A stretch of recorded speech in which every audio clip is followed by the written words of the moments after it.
আজকে এই কোলাবাসীর পক্ষ থেকে তাদেরকে অন্তরের অন্তঃস্থল থেকে ধন্যবাদ এবং কৃতজ্ঞতা জানাচ্ছি। তারা আজকে ছোট্ট একটা নাটিকার মাধ্যমে বাংলাদেশের সামগ্রিক পরিস্থিতি উপস্থাপন করেছে। তারা বৃক্ষ নিয়ে কথা বলেছে, তারা বাল্য বিবাহ নিয়ে কথা বলেছে, তারা মেয়েদের সম্পর্কে কথা বলেছে। একটা মেয়ে যদি উচ্চ শিক্ষিত হয় তাহলে যে একটা পরিবার, একটা গ্রাম যে আলোকিত হয়, সেটাও কিন্তু আজকের এই নাটিকার মাধ্যমে উপস্থাপন করেছে।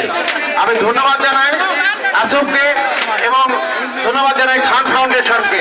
আগামী দিনে এদের এই কর্মসূচি উত্তরোত্তর বৃদ্ধি পাবে এবং এই খান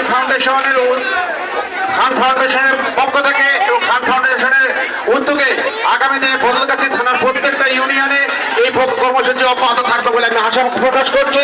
পাশাপাশি কোলা ইউনিয়নবাসীর জন্য সুসংবাদ, আপনাদের পাশে খান ফাউন্ডেশন রয়েছে, আশ্রম রয়েছে।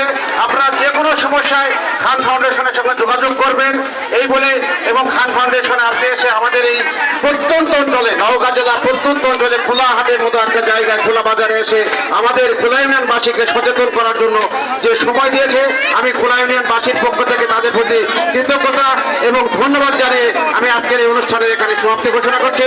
খোদা হাফেজ। বাংলাদেশ জিন্দাবাদ।